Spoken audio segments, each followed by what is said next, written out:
तो हाँ जी हुकुम, क्या हाल चाल। आई होप आप बहुत बढ़िया कर रहे होंगे, करना भी चाहिए। कुछ ही दिन बच गए हैं सर, और मैं भी सर आपके लिए उसी तरीके से फिर से एक बार आ गया हूं, एक नया चैप्टर लेकर के। उस चैप्टर का नाम है चैप्टर 6A, डिडक्शंस या deduction from GTI, gross total income. जी हाँ सर, बहुत ही इंपॉर्टेंट चैप्टर है। वेटेज वाइज तो सर अगर मैं बोलूं कि भाई ठीक है, कभी कभार एग्जाम में डायरेक्ट क्वेश्चन आता है, but the point is sir, अगर कोई भी टोटल इनकम का क्वेश्चन आए और उसमें चैप्टर 6 से डिडक्शन ना हो, एटीसी टू एटीयू वाले डिडक्शन ना हो, तो फिर क्या मतलब है सर। या फिर कोई दूसरा चैप्टर भी आ जाए जहां पे टोटल इनकम निकालना हो, तो उधर भी आपका चैप्टर 6 डिडक्शन का पार्ट रहेगा ही रहेगा, नहीं तो एमसीक्यू में तो होने ही वाला है।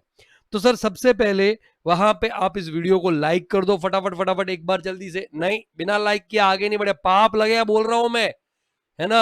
एक तेरे लिए इतनी मेहनत कर रहा है और तू लाइक का बटन नहीं दबा रहा है। और वीडियो देखने के बाद में अगर अच्छा लगे तो कमेंट भी कर देना, और शेयर तो करना ही है। और चैनल अभी तक तूने सब्सक्राइब नहीं किया है ना मेरे दोस्त, जल्दी से कर ले। बिना चैनल सब्सक्राइब किए वो कैसे चलेगा, अभी तो तेरे को फाइनल में भी मुझसे पढ़ना है। तो चैनल को फटाफट सब्सक्राइब कर लो। चलो सर, शुरू करते हैं हम लोग वहां पे चैप्टर 6A डिडक्शन। तो चैप्टर 6 डिडक्शन नोट्स कहाँ है तुमको मालूम है, नीचे डिस्क्रिप्शन में लिंक दे रखा है, उस लिंक के अंदर वहां पे क्लिक करना है और तुझे नोट्स मिल जाएंगे। तो चैप्टर 6 से डिडक्शन हम लोग शुरू करते हैं।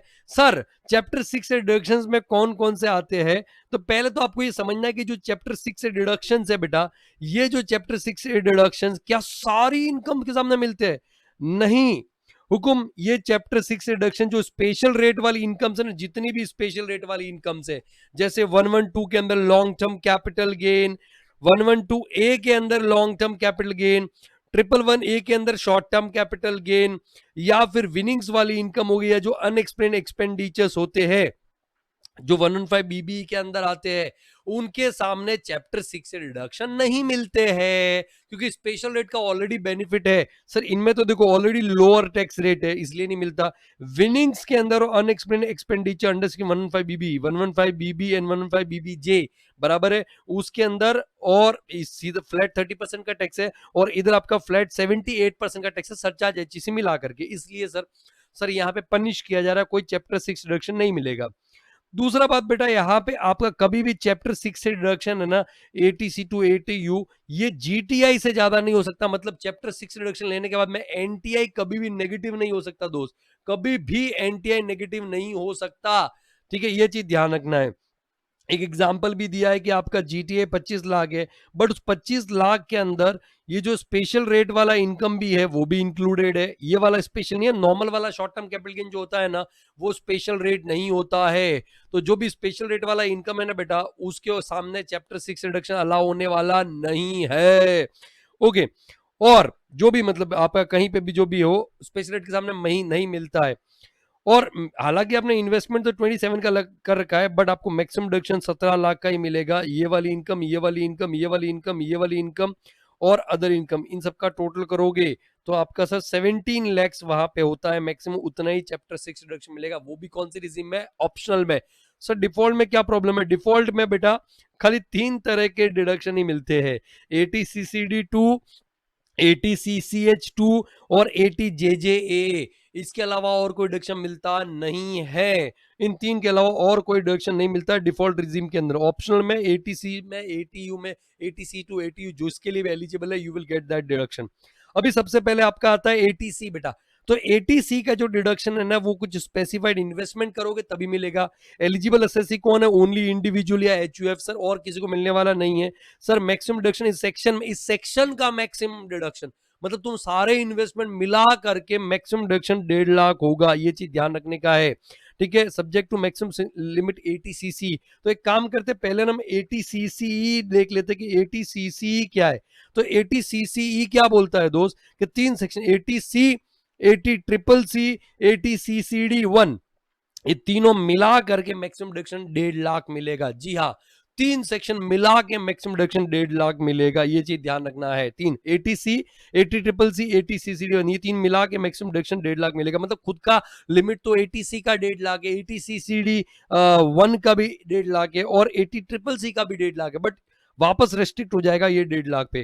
तो सर क्या बोलता है, एटीसी में आपको जो मैक्सिमम डिडक्शन मिलने वाला है ना बेटा, वो आपका 1.5 लाख मिलेगा, but again subject limit to section 80 CCE।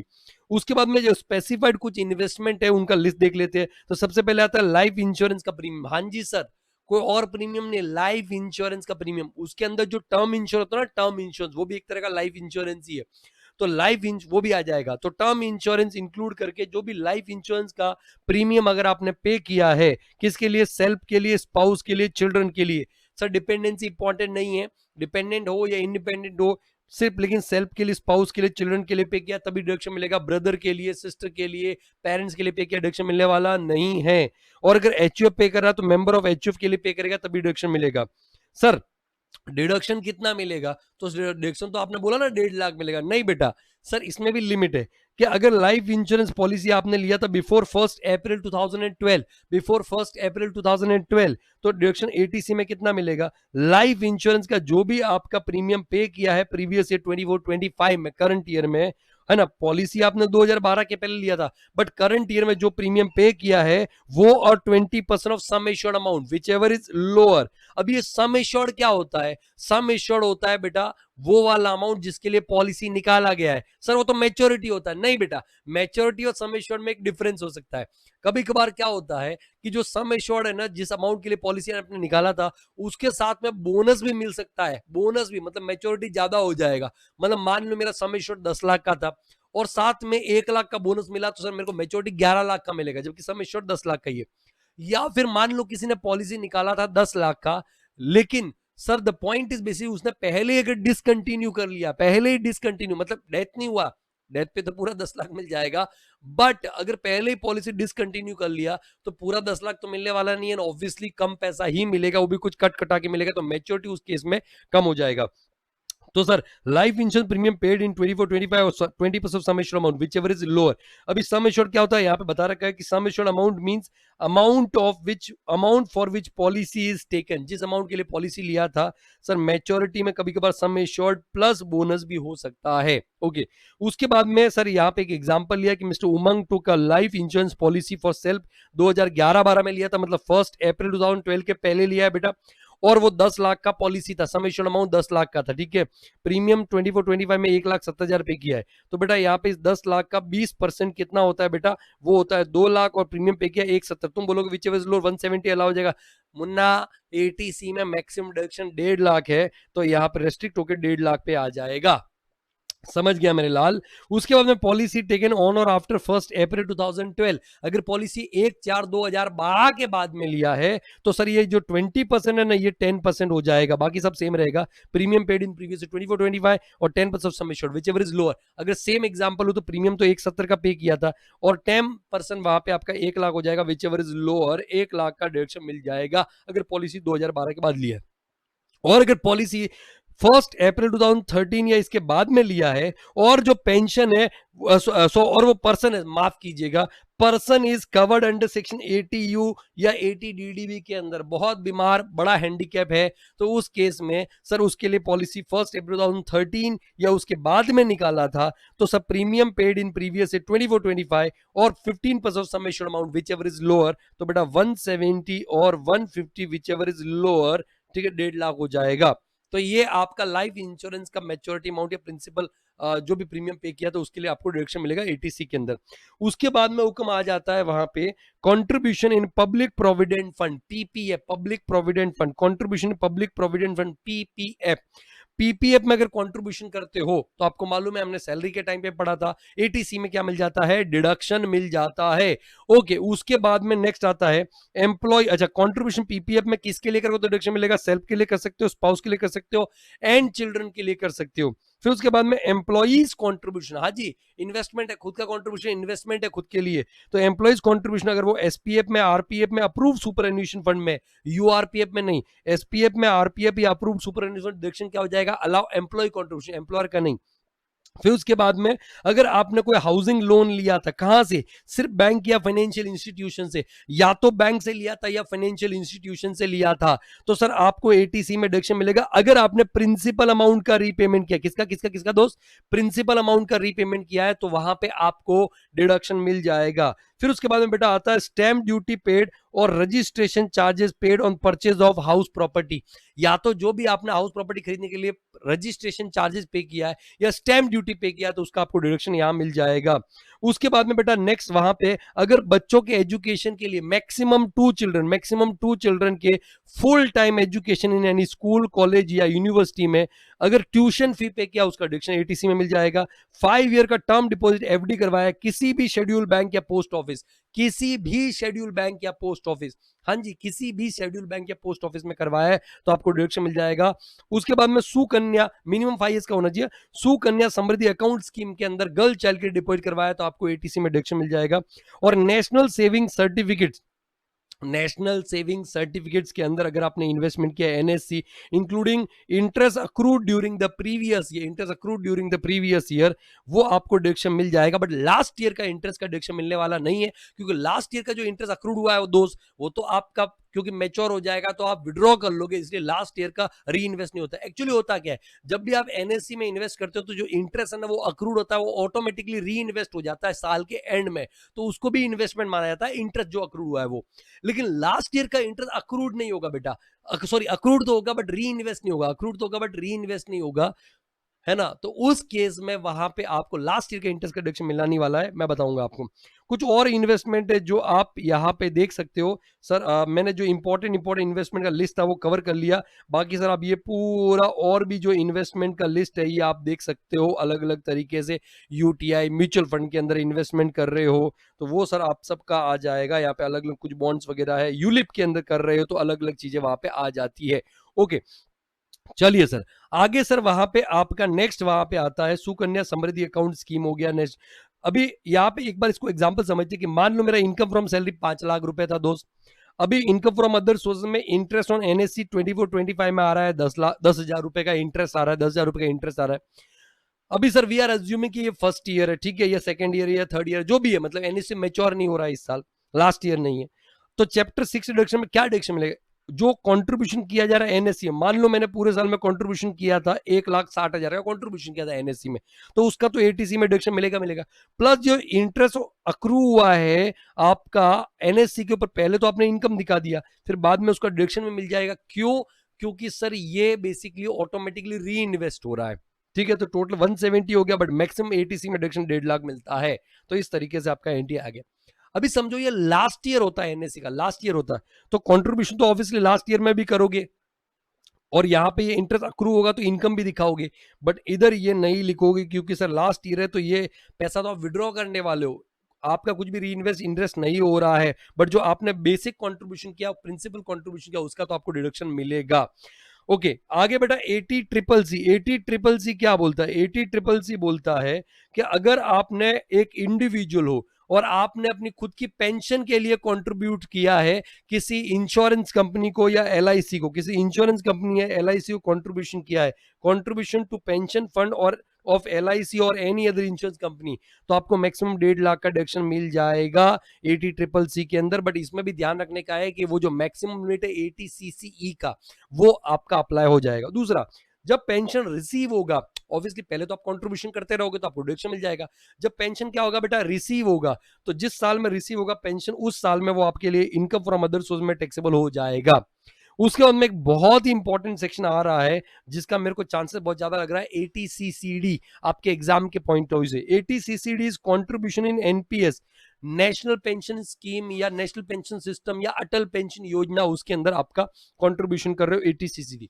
अभी 80CCD के लिए एलिजिबल एसएससी कौन है, ओनली इंडिविजुअल एम्प्लॉय भी हो सकता है, सेल्फ एम्प्लॉयड पर्सन भी कर सकता है, पेंशन सबको चाहिए होता है। मैक्सिमम डिडक्शन जो इस सेक्शन में मिलेगा ना बेटा वो डिपेंड करता है कि 80CCD में कौन सा वाला आपका सेक्शन है। क्या सर 80CCD में, फिर से बोलो, 80CCD में क्या बोला, फिर से बोला, एटीसीसीडी में भी, हाँ एटीसीसीडी में 3 वहां पे आपका अलग अलग बेसिकली पार्ट है, एटीसीसीडी 1, एटीसीसीडी 2 एंड एटीसीसीडी 1B, ये 3 अलग अलग पार्ट है मेरे जिगर के छल्लो।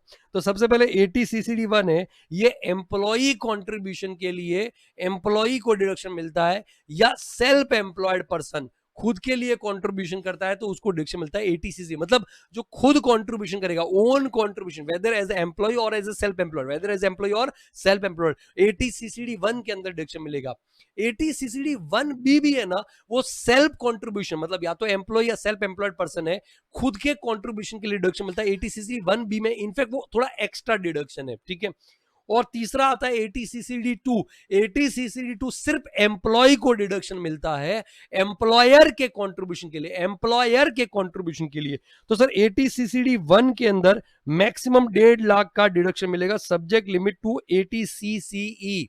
हाँ जी, एटीसीसी क्या बोलता है, एटीसी, एटी एटीसीसीडी 1, ये तीनों मिला करके मैक्सिमम जो डिडक्शन है ना वो 1.5 लाख होगा। फिर उसके बाद में एटीसीसीडी 1B क्या बोलता है कि सर आपने ओन कंट्रीब्यूशन ले, as a employ as a self employed eighty CCD 1 के अंदर डिडक्शन ले लिया, अगर कुछ एक्स्ट्रा डिडक्शन आपको चाहिए तो 50,000 तक, मैक्सिमम 50,000 तक आप 1B में डिडक्शन ले सकते हो। और एटीसीसीडी 2 बोलता है कि सर यहाँ पे आपके एम्प्लॉयर ने जो आपके लिए कंट्रीब्यूशन किया है, मतलब ये सिर्फ एम्प्लॉय को मिलेगा, जो एम्प्लॉयर ने कंट्रीब्यूशन किया है तो उसके सामने आपको डिडक्शन मिलेगा, ये आपका कोई लिमिट नहीं है। हाँ सेक्शन का लिमिट जरूर, ऐसा मैक्सिमम अमाउंट कैपिंग नहीं लगाता है, सेक्शन का लिमिट जरूर, तो उसके ऊपर बात करेंगे आएगा।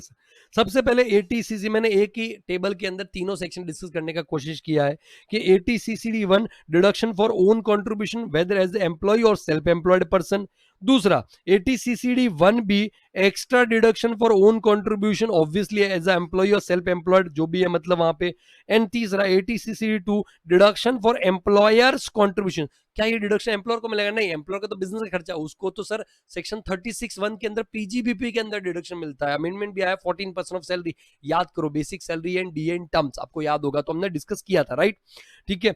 तो एटीसीसीडी 2 में एम्प्लॉय को डिडक्शन मिलेगा जो उसका एम्प्लॉयर उसके लिए कंट्रीब्यूशन कर रहा है। सर गजब मजाक हो रहा है, कोई बात नहीं।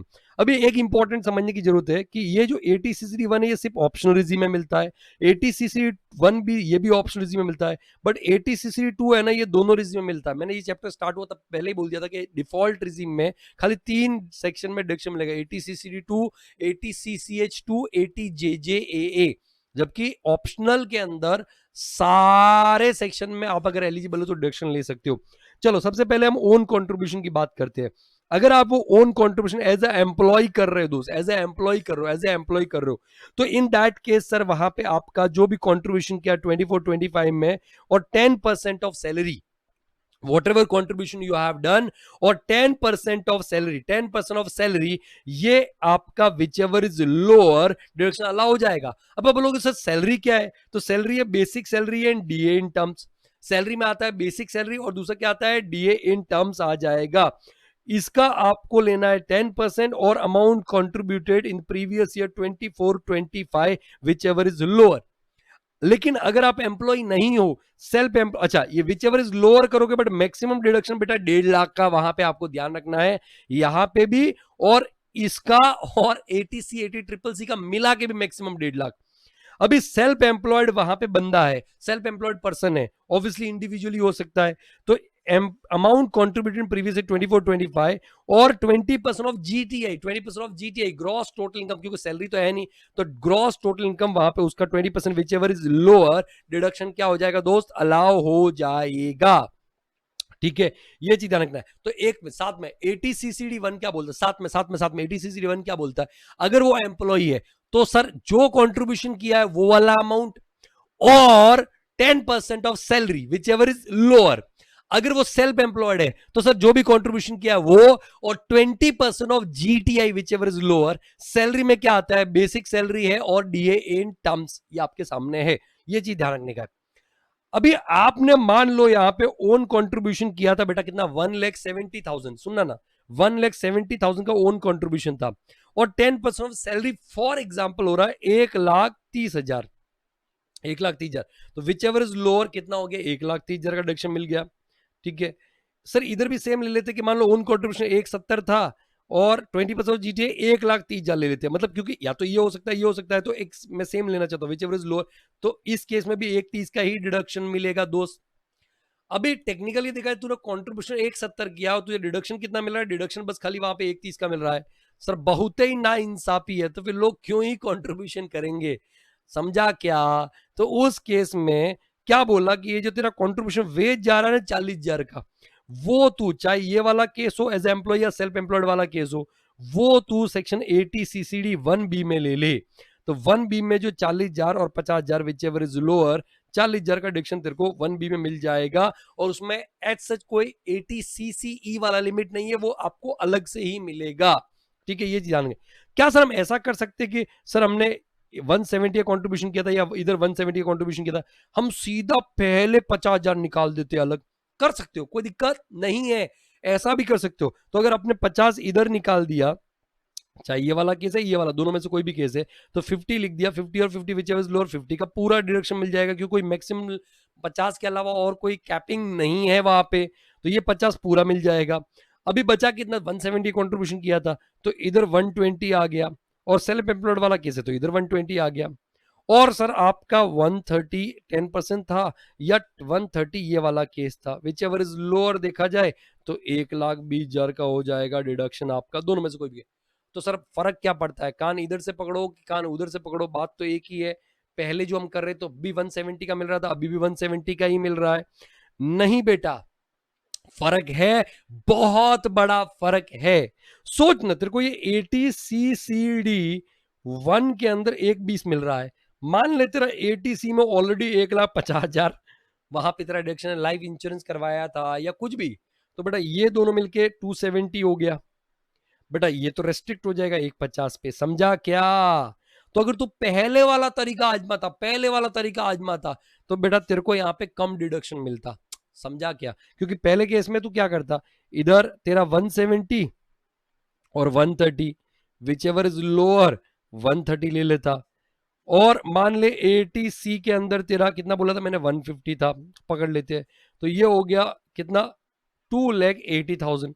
ये तो रेस्ट्रिक्ट हो जाएगा 2,70,000 पे, सॉरी 1,50,000 पे, 150 पे रेस्ट्रिक्ट हो जाएगा।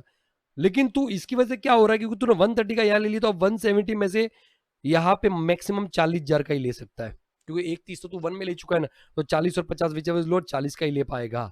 देख डिफरेंस देख, पहले तू 150 प्लस 50 2 लाख का डिडक्शन ले पा रहा था, बट अभी तो ऐसा करके 150 प्लस 40 कर पा रहा है। Are you getting my point और नॉट? तो मेरा तो क्या सजेशन है मालूम है तुमको? मेरा तो ये सजेशन है कि जब भी तुमको एम्प्लॉय का कंट्रीब्यूशन, ओन कंट्रीब्यूशन या सेल्फ एम्प्लॉयड का कंट्रीब्यूशन है, तो तुम क्या करो बेटा, उसमें से 50,000 निकाल के सीधा पहले इधर दे दो, इधर दे दो, इधर दे दो, है ना? और उसके बाद में जो बच गया ना, उसको तू यहां पे दे दे, बात खत्म। समझा क्या? ओके चलो आगे बढ़ते हैं। अभी 80CCD2 की बात करते हैं। तो 80CCD2 deduction for employers contribution, अभी अच्छा, और ये दोनों रीजन मिलता है, ऑप्शन में मिलता है, डिफॉल्ट में मिलता है। अभी तुम बोलोगे कंट्रीब्यूशन एम्प्लॉयर कर रहा है और डिडक्शन किसको मिलेगा? एम्प्लॉय का मिलेगा, ये गजब खेल हो रहा है। तो बेटा ऐसे ही नहीं मिलेगा, जैसे ही एम्प्लॉयर कंट्रीब्यूशन करेगा एम्प्लॉय के लिए, तो वो एम्प्लॉय की सैलरी में फुल्ली टैक्सेबल होगा। याद करो मैंने आपको ये बताया था, एनपीएस में एम्प्लॉयर का कंट्रीब्यूशन फुल्ली टैक्सेबल होता है। याद करो, नहीं देखा तो रिवीजन लेक्चर जाके देख लो। मैं एक काम करूंगा कि जो सैलरी वाला रिवीजन लेक्चर है वहां पे ये वाला पार्ट है ना, उसमें टाइम स्टैम्प लगा दूंगा, और वो इस वीडियो के नीचे वहां पे अपनी टीम को बोल करके वो वाला पार्ट इधर मैं सैलरी वाला लेक्चर जो है ना वो वहां पे करवा दूंगा। ओके, जो भी है, मतलब done done done done done done done done done. ठीक है, तो सर पहले तो एंटायर कंट्रीब्यूशन एम्प्लॉयर का जो है वो टैक्सेबल हो जाएगा इनकम फ्रॉम सैलरी में एम्प्लॉय के लिए, और उसके बाद में दोस्तों मिलेगा deduction under section 80CCD2। 80CCD2 में क्या मिलेगा? डिडक्शन। क्या मिलेगा दोस्त? डिडक्शन मिलेगा 80CCD2 में। और वो डिडक्शन कितना मिलेगा? वो डिडक्शन आपको मिलेगा जो भी अमाउंट कंट्रीब्यूशन किया, किसने? एम्प्लॉयर ने। एम्प्लॉयर ने जितना भी कंट्रीब्यूशन किया है, क्योंकि पहले मान लो एम्प्लॉयर ने 3 लाख कंट्रीब्यूशन किया, पहले पूरा टैक्सेबल हो गया सैलरी में एज पर क्यूजिट। अभी वो जो 3 लाख कंट्रीब्यूशन है वो पूरा इधर आ जाएगा, और सीधा 10% of salary, 10% of salary which ever is lower आप कर दोगे। तो मान लो सैलरी वहां पे आपका उसका कितना है 20 लाख है, तो 20 लाख का 10% 2 लाख हो गया, विच एवर इज लोअर आपका कितना आ जाएगा 2 लाख है। ऐसा 150 कोई डिडक्शन लिमिट नहीं है, नहीं, पूरा 2 लाख डिडक्शन क्या हो जाएगा अलाउ। और सर मजे मजे क्या है, पूरा 3 लाख टैक्सेबिलिटी हुआ है, नॉनसेंस, ठीक है, मजे बोलता है। तो 10% ऑफ सैलरी, लेकिन सर अगर वो सेंट्रल गवर्नमेंट या स्टेट गवर्नमेंट का एम्प्लॉई है तो ये 14% हो जाएगा। मतलब सर 3 लाख कंट्रीब्यूशन किया सेंट्रल गवर्नमेंट स्टेट गवर्नमेंट ने एम्प्लॉय के लिए, वो पहले एक बार पूरा टैक्सेबल हो गया एम्प्लॉयर का कंट्रीब्यूशन, इधर 3 लाख आ गया और 20 लाख का सैलरी था, तो 20 लाख का 10% सॉरी 14% कितना होता है 2,80,000, तो whichever is lower 280 deduction मिल जाएगा। ओके, ये आपका कौन से एम्प्लॉयज के लिए, सेंट्रल गवर्नमेंट स्टेट गवर्नमेंट। लेकिन सर डिफॉल्ट रिजीम के अंदर एक अमेंडमेंट आया कि अगर आप ऑप्शनल रिजीम फॉलो करोगे तब तो ये आपका तरीका होगा, आप फॉलो कर रहे हो अगर डिफॉल्ट रिजीम, डिफॉल्ट फॉलो कर रहे हो तो बेटा ये जो आपका है ना, ये हैशटैग लगाया मैंने, ये जो 10% है ना, 10% जो है ये आपका 14% ऑफ सैलरी हो जाएगा for all employees, 14% of salary हो जाएगा फॉर ऑल एम्प्लॉइज, ठीक है। तो इन case of default tax scheme 115 BSc 14% of salary for all employees, ठीक है, हो जाएगा। तो सबके लिए यहाँ पे बेटा 2,80,000 आएगा, ये चीज ध्यान रखने का है। ये अमेंडमेंट है फाइनेंस एक्ट 24 का। That is why it is very important कि इनकम फ्रॉम सैलरी का क्वेश्चन आ सकता है और टोटल इनकम निकालने के लिए बोल सकता है, और उसमें डिफॉल्ट रिजीम फॉलो करने के लिए बोल सकता है। तो डिफॉल्ट रिजीम में एक तो आपका जो स्टैंडर्ड डिडक्शन बेटा वो भी 75,000 हो गया है 50 की जगह, बराबर। और फिर आपको बोलेगा कि एम्प्लॉयर ने कंट्रीब्यूशन किया एनपीएस में, एम्प्लॉय ने भी किया, तो जो एम्प्लॉय ने एनपीएस में कंट्रीब्यूशन किया उसका डिडक्शन नहीं मिलेगा, वो तो ऑप्शनल में ही मिलता है। लेकिन जो एम्प्लॉयर ने कंट्रीब्यूशन किया है वो पहले सैलरी में पूरा ऐड होगा और फिर बाद में डिडक्शन मिलेगा, ये चीज ध्यान रखना है। ओके, उसके बाद में टैक्सेबिलिटी की अगर मैं बात करूं, किसके एनपीएस से जो पैसा आ रहा है उसकी टैक्सेबिलिटी की बात करूं बेटा, तो वो आपका किस तरीके से टैक्सेबल होगा, ये चीज आपको समझने की जरूरत है कि जब भी पैसा आपको आएगा, जब भी पैसा आएगा बेटा, तो वो आपका टैक्सेबल होगा। अगर वो लमसम पैसा मिल रहा है, ठीक है, तो उस केस में 40% टैक्सेबल होगा, 60% वहां पे आपका क्या हो जाएगा, एग्जेम्प्ट हो जाएगा। लेकिन अगर लमसम नहीं मिल रहा है सर, पार्शियल विड्रॉ कर रहे हो, पार्शियल, और आप एक एम्प्लॉय हो, सेल्फ एम्प्लॉयड नहीं, एम्प्लॉय हो, तो जो एम्प्लॉय कंट्रीब्यूशन जो बेसिकली है उसका 25%, मतलब जितना पैसा निकाला उसमें जो एम्प्लॉय कंट्रीब्यूशन है उसका 25% बेटा वो टैक्सेबल हो जाएगा, सॉरी एग्जेम्प्ट हो जाएगा 25% एम्प्लॉय कंट्रीब्यूशन का, बाकी फुल्ली टैक्सेबल हो जाएगा।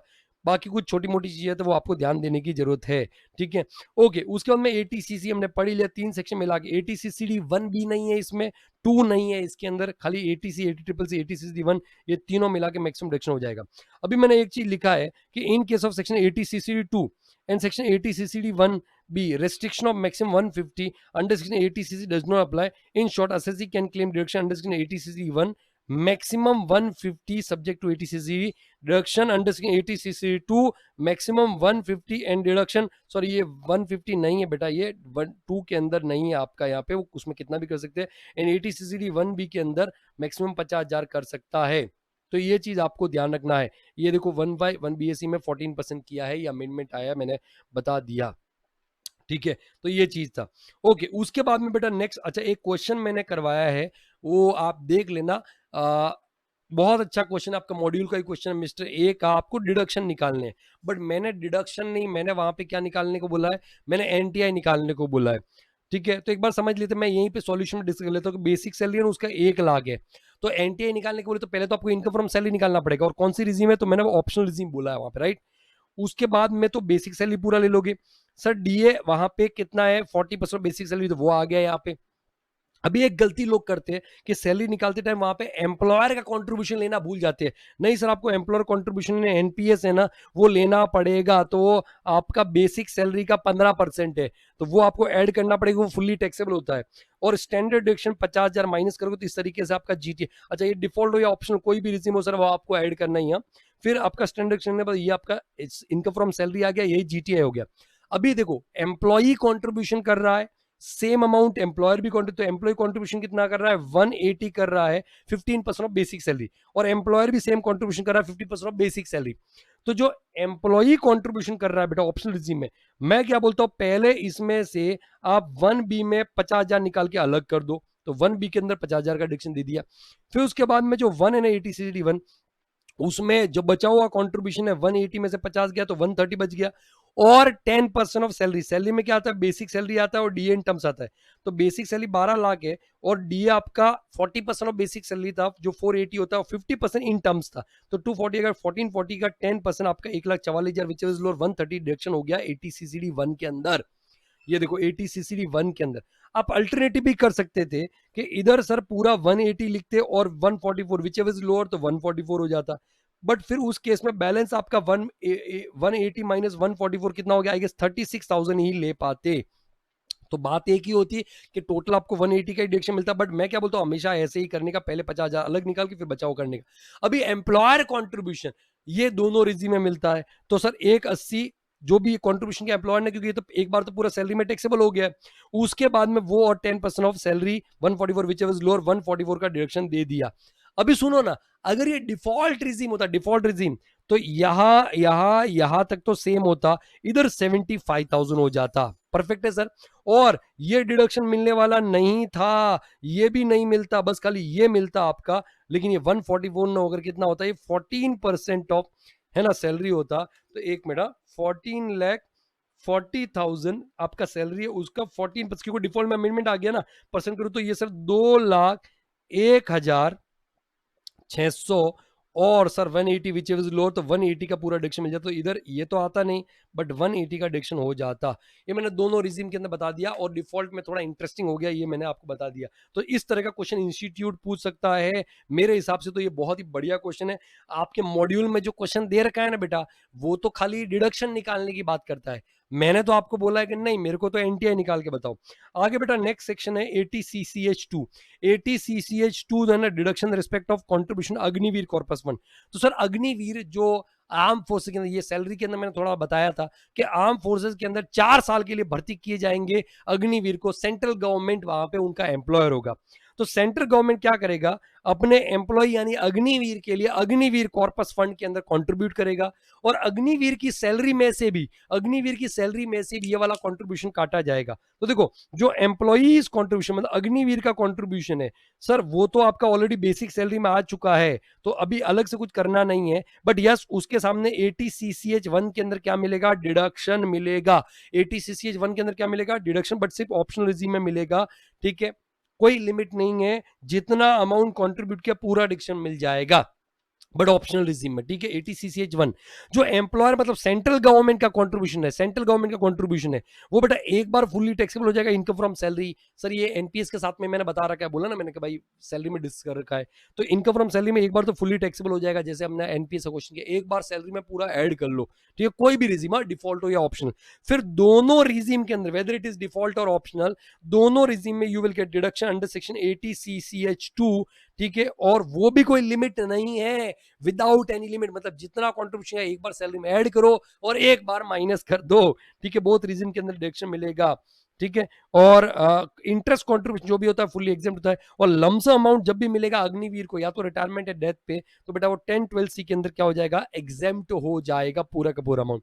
नेक्स्ट सेक्शन आता है बेटा 80D which is very important. ठीक है, deduction respect of mediclaim premium और contribution in central government health scheme. तो बात समझो, क्या क्या कंट्रीब्यूशन कर सकता है। अगर एक इंडिविजुअल है तो वो कंट्रीब्यूशन कर सकता है किसके अंदर, इंडिविजुअल कर सकता है मेडिक्लेम प्रीमियम के अंदर, इंडिविजुअल कर सकता है सेंट्रल गवर्नमेंट हेल्थ स्कीम के अंदर, और इंडिविजुअल कर सकता है हेल्थ चेकअप के लिए खर्चा। ये 3 तरह के खर्चे इंडिविजुअल कर सकता है। अभी इंडिविजुअल के अलावा एचयूएफ भी वहां पे करेगा, लेकिन एचयूएफ खाली मेडिक्लेम प्रीमियम पे करेगा तो डिडक्शन मिलेगा। सेंट्रल गवर्नमेंट हेल्थ स्कीम में या हेल्थ चेकअप के केस में डिडक्शन मिलने वाला नहीं है। ठीक है, वन मोर थिंग, इंडिविजुअल 2 तरह की पॉलिसी निकाल सकता है या 2 तरह के खर्चे कर सकता है। एक पेरेंट्स के लिए खर्चा कर रहा है ना, पेरेंट चाहे उसके ऊपर डिपेंडेंट है या नहीं है कोई फर्क पड़ता नहीं है, और दूसरा self spouse and dependent children के लिए खर्चा कर सकता है। तो सबसे पहले तो आपको समझना है कि डिडक्शन मैक्सिमम कितना मिलेगा। तो अगर वहां पे असेसी एचयूएफ है तो एचयूएफ ने अपने मेंबर्स के लिए only mediclaim premium, no health checkup, no central government health scheme, अगर किया भी है तो उनके लिए डिडक्शन मिलने वाला नहीं है, ओनली मेडिक्लेम प्रीमियम पे किया है। तो सर एचयूएफ को मैक्सिमम डिडक्शन मिलेगा 25,000 रुपीज। 25,000 रुपीज का डिडक्शन मिलेगा एचयूएफ को 80D के अंदर, राइट। लेकिन अगर जो मेंबर है, any of the member HUF के कोई भी मेंबर में से कोई भी एक अगर रेसिडेंट प्लस सीनियर सिटीजन, दोनों रेसिडेंट प्लस सीनियर सिटीजन, तो लिमिट है ना 50,000 हो जाएगा। तो जो भी सुनो एचयूएफ ने अपने मेंबर्स के लिए मेडिक्लेम प्रीमियम पे किया, डिडक्शन मिलेगा। एचयूएफ ने सेंट्रल गवर्नमेंट हेल्थ स्कीम में कंट्रीब्यूशन किया अपने मेंबर्स के लिए, नहीं मिलेगा। एचयूएफ ने हेल्थ चेकअप का खर्चा किया मेंबर के लिए, नहीं मिलेगा। एचयूएफ ने मेडिक्लेम प्रीमियम पे किया अपने मेंबर्स के लिए 40,000, लेकिन सर वहां पे मैक्सिमम डिडक्शन 40 और 25 विच एवर इज लोअर 25,000 का डिडक्शन मिलेगा। लेकिन एचयूएफ के मेंबर में से कोई भी एक या सारे लोग रेसिडेंट सीनियर सिटीजन थे, तो बेटा 40 और 50 विच एवर इज लोअर 40 का डिडक्शन मिल जाएगा। सर एचयूएफ ने अपने मेंबर्स के लिए मेडिक्लेम प्रीमियम पे किया 60,000 एंड कोई भी मेंबर वहां पे आपका सीनियर सिटीजन था, रेसिडेंट था, तो इन दैट केस 60,000 और 50,000 विच एवर इज लोअर का डिडक्शन मिल जाएगा, 50,000 का मिल जाएगा। अभी हम आते बेटा इंडिविजुअल के ऊपर। तो इंडिविजुअल दो तरह के खर्चे कर सकते, दो तरह की पॉलिसी ले सकता है, सेल्फ के लिए, स्पाउस के लिए, डिपेंडेंट चिल्ड्रन और पेरेंट्स के लिए। तो सेल्फ के लिए वो क्या क्या खर्चा कर सकता है, सुनना। सेल्फ के लिए वो मेडिक्लेम प्रीमियम पे कर सकता है, सेल्फ, स्पाउस एंड चिल्ड्रन, इस वाले ग्रुप के लिए, ग्रुप वन, या मैं ऐसे बोलूंगा कि भाई self, spouse, dependent children group 1 और पेरेंट्स ग्रुप 2। तो group 1 self, spouse and dependent children must be dependent के लिए मेडिक्लेम प्रीमियम पे किया तो डिडक्शन मिलेगा, सेंट्रल गवर्नमेंट हेल्थ स्कीम में कंट्रीब्यूशन किया तो डिडक्शन मिलेगा, एंड हेल्थ चेकअप भी पे किया, हेल्थ चेकअप के लिए पे किया तो भी डिडक्शन क्या हो जाएगा, allow. But parents whether they are dependent और नॉट, कोई फर्क पड़ने वाला नहीं है। पेरेंट्स के लिए mediclaim premium plus health checkup, बस इनके लिए डिडक्शन मिलेगा, सेंट्रल गवर्नमेंट हेल्थ स्कीम के लिए डिडक्शन मिलने वाला नहीं है। अभी डिडक्शन कितना मिलेगा, तो डिडक्शन देखो, डिडक्शन अगर उस इंडिविजुअल है ग्रुप 1 ग्रुप 2 दोनों का अलग अलग डिडक्शन मिलेगा, मतलब आपको टोटल मिलेगा, ठीक है। तो सर उसने सेल्फ के लिए, स्पाउस के लिए, डिपेंडेंट चिल्ड्रन के लिए मेडिक्लेम प्रीमियम पे किया, number 1। Sir central government health scheme में कंट्रीब्यूशन किया, नंबर 2, एंड हेल्थ चेकअप पे खर्चा किया, और तीनों मिला करके 30,000 था पूरे साल में, तीनों मिला के 30,000 था। तो 30,000 25,000 विच एवर इज लोअर 25,000 का डिडक्शन मिल जाएगा। मान low self, spouse and dependent children के लिए mediclaim premium plus central government health scheme plus health checkup के लिए खर्चा किया 20,000 टोटल था पूरे साल में, तो 20 and 25,000 which ever is lower 20,000 का डिडक्शन मिल जाएगा।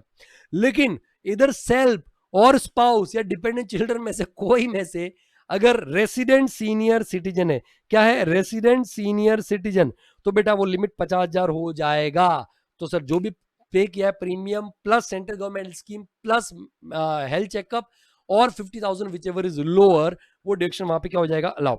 इसी तरीके से पेरेंट्स के लिए डिपेंडेंट नॉट कोई फर्क पड़ता नहीं है, पेरेंट्स के लिए मेडिक्लेम प्रीमियम पे किया या फिर हेल्थ चेकअप खर्चा किया, दोनों मिला के 20,000 है, और 25,000 विच एवर इज लोअर 20 का डिडक्शन मिल जाएगा। दोनों मिला के 30,000, 30 और 25 whichever is lower 25 deduction मिल जाएगा।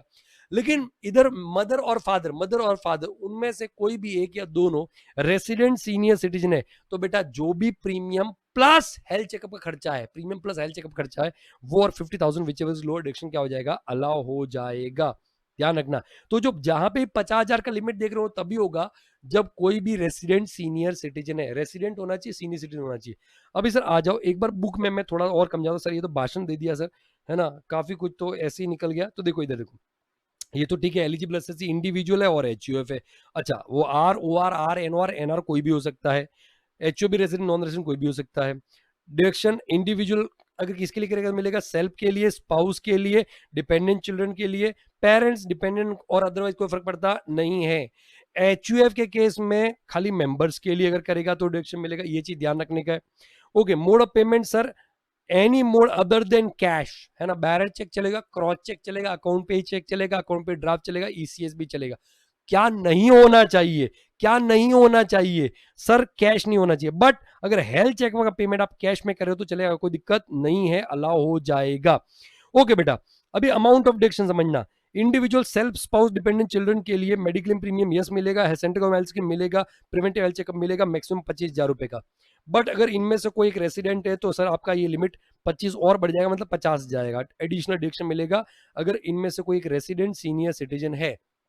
ओके, दूसरा सर, अगर पेरेंट्स के लिए कर रहे हो, इंडिविजुअल किसके लिए कर रहा है, पेरेंट्स के लिए कर रहा है, mediclaim insurance premium yes, central government scheme में नहीं मिलेगा, preventive health checkup yes, 25,000 maximum deduction मिलेगा, जो भी खर्चा किया वो, और 25,000 विच एवर इज लोअर। लेकिन sir the point is basically अगर इनमें से कोई भी रेसिडेंट सीनियर सिटीजन है तो 25,000 का एडिशनल डिडक्शन मिलेगा, मतलब टोटल मैक्सिमम 50,000 का डिडक्शन मिलेगा। और एचयूएफ खाली एचयूएफ खाली मेडिकल इंश्योरेंस प्रीमियम पे करता है, बाकी के लिए नहीं मिलने वाला है। मैक्सिमम 25,000 जो भी खर्चा करो विच इज लोअर, और अगर कोई भी मेंबर में रेसिडेंट सीनियर सिटीजन है तो 25,000 का एक्स्ट्रा, मतलब 50,000 विच इज लोअर। अभी एक चीज और समझने वाली वो ये है कि मान लो अगर कोई रेसिडेंट सीनियर सिटीजन है तो आपको तो मालूम है सर कि सर एक टाइम बाद में इंश्योरेंस कंपनी पॉलिसी निकालना बंद कर देती है। तो जब इंश्योरेंस कंपनी पॉलिसी निकालना बंद कर देगी तो सर उस केस में खर्चा तो होगा मेडिकल ट्रीटमेंट पे। तो अगर ऐसा रेसिडेंट सीनियर सिटीजन जिसका मेडिक्लेम प्रीमियम नहीं पे किया जा रहा है, मेडिक्लेम प्रीमियम नहीं पे किया जा रहा, अब वो तीनों में हो सकता है, इधर भी हो सकता है, इधर भी हो सकता है, इधर भी हो सकता है। ऐसा रेसिडेंट सीनियर सिटीजन जो बेसिकली आपका वहां पे जिसके लिए मेडिक्लेम प्रीमियम नहीं पे किया जा रहा, तो उसके लिए आपको डिडक्शन मिलेगा जो भी मेडिकल एक्सपेंडिचर किया है वो, और 50,000 विच एवर इज लोअर, ये डिडक्शन मिल सकता है। तो ये भी हो सकता है, पार्ट 1 वाला भी हो सकता है, पार्ट 2 वाला भी हो सकता है, पार्ट 1 भी पार्ट 2 भी हो सकता है। लेकिन ये दोनों मिला के बेटा आपका मैक्सिमम कितना हो सकता है, मैक्सिमम ये और ये 50,000 ही होगा, ठीक है, ये और ये 50,000 ही हुआ। बट दिस प्लस दिस आपका 1,00,000 हो सकता है, दिस प्लस दिस 1,00,000 हो सकता है, या दिस प्लस दिस 1,00,000 हो सकता है, या दिस प्लस दिस 1,00,000 हो सकता है। मैक्सिमम बोल रहा हूं मैं आपको। ऐसा भी हो सकता है कि ये वाला 25,000 हो, ये आपका 50,000 हो। ऐसा भी हो सकता है ये 25 हो, ये 25 हो। ऐसा भी हो सकता है ये 25 हो और ये आपका 25 हो, बराबर है, सॉरी 50 हो। ऐसा भी हो सकता है अलग अलग तरीके से, वो आप समझ जाओ, कोई दिक्कत नहीं है। उसके बाद में बेटा नेक्स्ट वहां पे सेक्शन जो आता है ना वो है, अच्छा इसमें एक चीज और है कि अगर आपने कोई लमसम मेडिक्लेम प्रीमियम पे कर दिया कि 5 साल का 7 साल का एक साथ में पे कर दिया, तो आपको जो डिडक्शन मिलेगा ना वो प्रोपोर्शनेटली मिलेगा जितने ईयर्स, जितना प्रीवियस ईयर्स के लिए वो पॉलिसी ले रखा है ना, उतने प्रीवियस ईयर्स में वो आपका डिवाइड हो जाएगा। ठीक है, तो एक एग्जाम्पल से आप समझोगे, वो बेटर अंडरस्टैंडिंग आएगा कि ये देखो सर, आपने 17 जनवरी 2025 को मेडिक्लेम पॉलिसी निकाला था, 17 जनवरी 2025 को मेडिक्लेम पॉलिसी फॉर 5 इयर्स, 5 साल के लिए लमसम प्रीमियम पे किया था 1,00,000 रुपए। अभी आपको डिडक्शन निकालना प्रीवियस 24-25, तो अक्सर आप क्या गलती करोगे, ये 1,00,000 डिवाइड बाय 5 कर दोगे। ऐसा हुआ है आई गेस मई 2023 का एग्जाम था, उसमें इंस्टीट्यूट ने ऐसा किया था टोटल इनकम के क्वेश्चन के अंदर। नहीं, ऐसा नहीं करना है मेरे लाल, आपको देखना है कि 17 जन 25 को लिया 5 साल के लिए, तो 17 जन 25 से 16 जन 2030 ये होते हैं 5 साल, ये होते हैं 5 साल, बराबर। अब ये 5 साल के अंदर आप देखोगे तो प्रीवियस ईयर 24-25 से लेके प्रीवियस ईयर 29-30 तक आते हैं। प्रीवियस ईयर, अरे ये देखना, ये 24-25 हो जाएगा और ये आपका कौन सा हो जाएगा, 29-30 हो जाएगा। तो ये 6 प्रीवियस ईयर हो गए बेटा। तो technically it is taken for 6 previous year, premium 6 previous में डिवाइड हो जाएगा। तो डिवाइड बाय 16,667 का आपको डिडक्शन मिलेगा previous 24-25, assessment 25-26। It is very important. एक और चीज, छोटी सी चीज है, बहुत ही इंपॉर्टेंट है कि जो प्रिवेंटिव हेल्थ चेकअप का है ना, प्रिवेंटिव हेल्थ चेकअप का बेटा, ये deduction self, spouse, dependent children, parents सबका मिला के मैक्सिमम 5,000 है। हाँ जी, पेरेंट्स का भी मिला करके, मतलब एक इंडिविजुअल प्रिवेंटिव हेल्थ चेकअप के ऊपर मैक्सिमम 5,000 खर्चा कर सकता है, इंक्लूडिंग पेरेंट। ऐसा नहीं कि सेल्फ, स्पाउस एंड चिल्ड्रन के लिए 5,000 अलग, पेरेंट्स के लिए 5,000 अलग, ना मुन्ना ना सर, सबका मिला के मैक्सिमम 5,000 का डिडक्शन मिलेगा। ओके, तो ये था आपका एटीडी। उसके बाद में बेटा नेक्स्ट वहां पे आपका आता है एटीडीडी। एटीडीडी क्या बोलता है, एटीडीडी बोलता है कि अगर कोई इंडिविजुअल है या कोई एचयूएफ है जो कि रेसिडेंट है, उन्होंने अपने किसी dependent relative deduction respect to medical treatment, maintenance of handicap, dependent relative के लिए खर्चा किया है, डिपेंडेंट रिलेटिव के लिए। अभी डिपेंडेंट रिलेटिव कौन हो सकता है, spouse, brother, sister, children, mother, father, ये हो सकते हैं। डिपेंडेंट होने चाहिए, डिपेंडेंट मस्ट बी डिपेंडेंट, उनके लिए खर्चा किया है।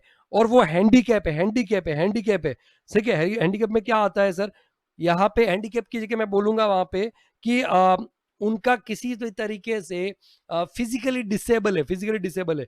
अभी क्या क्या डिसेबिलिटी देखो, ऑटिज्म हो सकता है, सेरेब्रल पल्सी हो सकता है, मल्टीपल डिसेबिलिटी, वो जो फिजिकल हैंडीकैप को मिला के ब्लाइंडनेस हो सकता है, ये सब बेसिकली उसके अंदर आ गया। और वो डिपेंडेंट है इंडिविजुअल के ऊपर या एचयूएफ के ऊपर उसके मेंबर डिपेंडेंट है। तो उस केस में फ्लैट 75,000 का डिडक्शन मिलेगा। खर्चा कितना किया वो इंपॉर्टेंट नहीं है, फ्लैट 75,000 का डिडक्शन मिलेगा।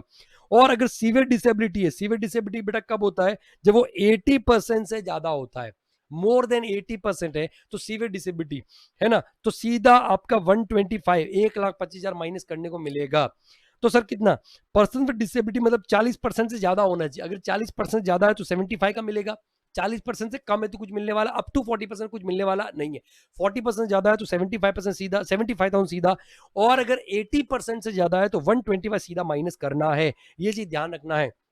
हाँ, अगर उनके लिए कोई पॉलिसी निकाला है तो बाद में जब पैसा आएगा तो पैसे का टैक्सेबिलिटी कुछ इस तरीके से होगा कि मान लो वो डिसेबल पर्सन वहां पे क्या हो गया, उसका death, sorry by disable person, वो जिसके ऊपर डिपेंडेंट था ना उसका डेथ हो गया, तो सर वहां पे एग्जेम्प्ट हो जाएगा डिसेबल पर्सन को जितना भी पैसा मिला। और डिसेबल 60 ईयर्स का हो गया, पॉलिसी डिसकंटिन्यू हो गया, तो भी एग्जेम्प्ट हो जाएगा फुल्ली। एंड अगर डिसेबल का डेथ हो गया और पैसा किसी और को मिल रहा है तो बेटा ये टैक्सेबल होगा, ये एग्जाम नहीं होगा, ये टैक्सेबल होगा इन इनकम फ्रॉम अदर सोर्सेस, किसके हाथ में, जिसको ये पैसा मिल रहा है डिसेबल के डेथ के बाद में। ठीक है, तो ये था 80 DD। देख देख तेरा रिलेटिव हैंडीकैप है, डीडी को मैं से याद करवा, देख देख तेरा रिलेटिव हैंडीकैप है, देख देख तेरा रिलेटिव हैंडीकैप है, ऐसे चिढ़ाने का नहीं है, बस याद रखने का, हैंडीकैप है, देख देख तेरा रिलेटिव क्या है, हैंडीकैप 75,125 फ्लैट। अभी है ना, इससे मिलता जुलता एक सेक्शन है 80U, 80U, यू हैंडीकैप है, यू हैंडीकैप, यू हैंडीकैप है, मतलब असेसी खुद हैंडीकैप है। 80DD में खुद कवर नहीं होता है, spouse, children, brothers, sister, parents cover होते हैं जो उसके ऊपर डिपेंडेंट है। बट 80U में अगर खुद हैंडीकैप है, खुद यू हैंडीकैप है, रेसिडेंट इंडिविजुअली वहां पे हैंडीकैप है, बाकी सब सेम है, 75,000 का फ्लैट डिडक्शन मिलेगा अगर 40% ज्यादा है, और 80% ज्यादा तो 125 का फ्लैट डिडक्शन मिलेगा। उसके बाद में एक सेक्शन है बेटा 80DDB, डेडली डिजीज वाली बीमारी, डेडली डिजीज वाली बीमारी, डेडली डिजीज वाली बीमारी। ठीक है सर, क्या क्या बोलते रहते हो, अरे बेटा याद करवाने के लिए सब करता हूं, डेडली डिजीज वाली बीमारी 80DDB। तो अगर वहां पे कोई डिपेंडेंट रिलेटिव है या इनफेक्ट खुद भी self dependent relative, spouse, children, वही वो लोग आगे पेरेंट्स ब्रदर्स से डिपेंडेंट होने चाहिए और एचयू के मेंबर, और वो रेसिडेंट इंडिविजुअली एचयूएफ था, तो बेटा उस केस में जो भी एक्चुअल एक्सपेंस किया है ट्रीटमेंट पे वो, और maximum 40,000 which ever is lower, actual expense of 40,000 which ever is lower. ठीक है, बट अगर वो जो पेशेंट है ना, पेशेंट अगर पेशेंट सीनियर सिटीजन है तो बेटा वो 1 लाख हो जाएगा, मैक्सिमम 1 लाख हो जाएगा, और जो भी खर्चा किया विच एवर इज लोअर, और उसमें से अगर कोई इंश्योरेंस कंपनी से पैसा मिला है या एम्प्लॉयर से पैसा मिला माइनस कर दोगे, ये अमाउंट ऑफ डिडक्शन हो जाएगा 80DDB के अंदर। अब ये डेडली डिजीज वाली बीमारी कौन सी है, कैंसर हो गया, HIV हो गया, सर बड़ी खतरनाक वाली बीमारी है ना, वो 80DDB में क्या होती है बेटा, कवर होती है। उसके बाद में नेक्स्ट बेटा था 80E, सर एजुकेशन लोन के ऊपर जो इंटरेस्ट होता है उसका डिडक्शन आपको 80E के अंदर मिलेगा। एजुकेशन लोन के ऊपर जो इंटरेस्ट होता है 80E के अंदर डिडक्शन मिलेगा। ओनली इंडिविजुअल किसके लिए लोन ले रहा है, सर वो लोन ले रहा है सेल्फ, स्पाउस, चिल्ड्रन, या फिर एनी स्टूडेंट, है ना, self, spouse, children, any student जिसका वो लीगल गार्जियन हो। ठीक है, उसके लिए अगर लोन लिया, हायर एजुकेशन मतलब आपका 10+2 या उसके बाद वाला जो एजुकेशन होता है, 10+2 के बाद वाला, सॉरी 10+2 नहीं, 10+2 के बाद वाला जो एजुकेशन होता है, सारे हायर एजुकेशन है, बराबर है, तो उस केस में डिडक्शन मिलेगा। कितना डिडक्शन मिलेगा, तो इंटरेस्ट का डिडक्शन मिलेगा, इंटरेस्ट, ओनली इंटरेस्ट। अगर वो आपने इंटरेस्ट पे किया है, ठीक है, पे किया तो आपको डिडक्शन मिलेगा, जिस साल से पे करना स्टार्ट किया है वहां से लेके 8 साल तक मिलेगा। अगर लोन बैंक या फाइनेंशियल इंस्टीट्यूशन लिया था तो डिडक्शन मिलेगा, या चैरिटेबल इंस्टीट्यूशन, 3 में से किसी एक से, या तो बैंक से, या फाइनेंशियल इंस्टीट्यूशन से, या चैरिटेबल इंस्टीट्यूशन से। उसके बाद में आता है 80E। 80E थोड़ा इंटरेस्टिंग है। 80E क्या बोलता है, 80E बोलता है कि अगर आपने हाउसिंग लोन लिया है तो हाउसिंग लोन का आपको डिडक्शन मिलता है 80EE के अंदर। अभी इंटरेस्ट का तो इंटरेस्ट कौन सा वाला सर, इंटरेस्ट जो बेसिकली है ना, जो आपने हाउसिंग लोन लिया था, तो आप बोलोगे सर हाउसिंग लोन की इंटरेस्ट का डिडक्शन तो हाउस प्रॉपर्टी में मिलता है, इधर का ही को मिलेगा। तो सर एक्चुअली हाउस प्रॉपर्टी में अगर वो सेल्फ ऑक्यूपाइड प्रॉपर्टी है बेटा, तो मैक्सिमम डिडक्शन आपका 2 लाख तक रेस्ट्रिक्ट हो जाता है, ये आप सबको भी मालूम है। तो बस उस केस में जो एक्सेस वाला पार्ट होगा वो यहाँ पे आपका अलाउ हो जाएगा। तो एटीई के अंदर deduction respect of interest on housing loan, housing loan की बात हो रही है।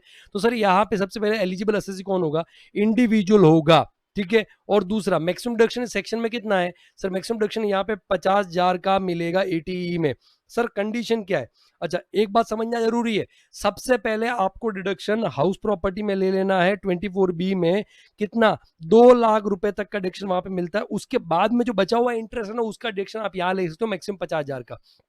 तो और क्या कंडीशन है कि सर सबसे पहले तो इंडिविजुअल होना चाहिए, दूसरा loan should be taken from bank और financial institution for acquisition of house property. Purchase price ना बेटा, purchase price of house should be up to ₹50 lakh, ठीक है।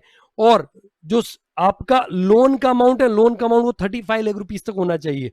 Loan should be sanction between 1 April 2016 to 31 March 2017, इस period के बीच में sanction होना चाहिए।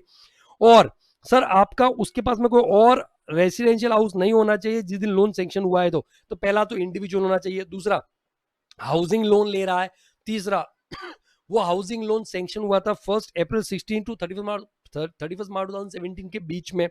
सर हाउस का वैल्यू आपका 50 लाख तक था, परचेज प्राइस है not stamp duty value, purchase price 50 lakh था। सर पांचवा वहां पे आता है कि सर लोन का अमाउंट 35 लाख तक था। लोन कहां से लेना है? बैंक या फाइनेंशियल इंस्टीट्यूशन से ही लेना है। और सातवां और आखिरी कंडीशन, थारा फॉर द रीजन, उसके पास में कोई और घर नहीं होना चाहिए जिस दिन लोन सैंक्शन हो रहा है उस दिन। अगर ये सातों कंडीशन क्यूमुलेटिवली सेटिस्फाई होती है, वन सर हाउसिंग लोन होना चाहिए, ये ठीक है, मतलब टोटल 7 कंडीशन है वो सेटिस्फाई होती है। पहले आप 24B के अंदर हाउस प्रॉपर्टी में डिडक्शन ले लोगे, बचा हुआ एटीई में ले लोगे। उसके बाद में नेक्स्ट आता बेटा एटीईई। अभी एटीईई अभी एटीई था ना, ये तो एक लिमिटेड पीरियड के लिए था, ये पीरियड में जिसने सैंक्शन करवा दिया उसको डिडक्शन मिलता रहेगा, जिसने नहीं करवा मिलने वाला नहीं है। तो एटीईई बाद में लेके आती है निर्मला जी, और वो बोलती है कि ये भी हाउसिंग लोन के ऊपर जो इंटरेस्ट है ना उसका डिडक्शन मिलेगा। सर क्या मजाक हो रहा है? सर सेम डिडक्शन, दो अलग ना ना ना सेम नहीं है, यहाँ पे अलग है, देखो कंडीशन में आ जाएगी। एलिजिबल कौन होना चाहिए सर? इंडिविजुअल होना चाहिए। सर इंडिविजुअल जो एटीई में डिडक्शन नहीं ले रहा है, ऑब्वियसली बाय डिफॉल्ट ही नहीं ले पाएगा, कंडीशन ही ऐसी है। सर मैक्सिमम डिडक्शन सेक्शन में 1.5 लाख मिलेगा। अच्छा एक और चीज सर, पहले आप हाउस प्रॉपर्टी में डिडक्शन ले लोगे अंडर सेक्शन 24B, और उसके बाद में एटीई में ले सकते हो बचा हुआ यहाँ पे। तो कंडीशन फिर से condition sir, there must be individual होना चाहिए। हाउसिंग लोन लेगा, किससे लेगा? बैंक या फाइनेंशियल इंस्टीट्यूशन से ले सकता है, और किसी लेने का नहीं है। Sir stamp duty value, purchase value नहीं, स्टैम्प ड्यूटी वैल्यू आपका उस हाउस प्रॉपर्टी का 45 लाख तक होना चाहिए। स्टैम्प ड्यूटी, परचेज वैल्यू से कोई मतलब नहीं है। यहाँ तक कि लोन का अमाउंट भी यहाँ पे कोई रेलेवेंट नहीं है, but stamp duty value house का 45 लाख तक होना चाहिए। लोन आपका सैंक्शन होना चाहिए बिटवीन 1 April 19 से लेके 31 March 2022 के बीच में लोन सैंक्शन होना चाहिए, है ना। 1 April 19 से 31 March 2022 तक सैंक्शन होना चाहिए, और उसके पास में कोई और घर नहीं होना चाहिए जिस दिन लोन सैंक्शन हो रहा है। ये अगर सारी कंडीशन सेटिस्फाई होती है तो फिर बात खत्म। पहले वो डिडक्शन कहाँ ले लेगा? इनकम फ्रॉम हाउस प्रॉपर्टी में, बचा हुआ मैक्सिमम 1.5 लाख तक का डिडक्शन एटीई में ले लेगा। फिर उसके बाद बताया एटीई इलेक्ट्रिक व्हीकल। अगर आप इलेक्ट्रिक व्हीकल परचेज कर रहे हो और आपका पर्पज है ना वो बिजनेस पर्पज नहीं है, मतलब पर्सनल पर्पज के इलेक्ट्रिक व्हीकल ले रहे हो, और आप एक इंडिविजुअल हो, तो सर एटीईबी के अंदर आप मैक्सिमम डिडक्शन ले सकते हो 1.5 लाख, और interest accrued which ever is lower.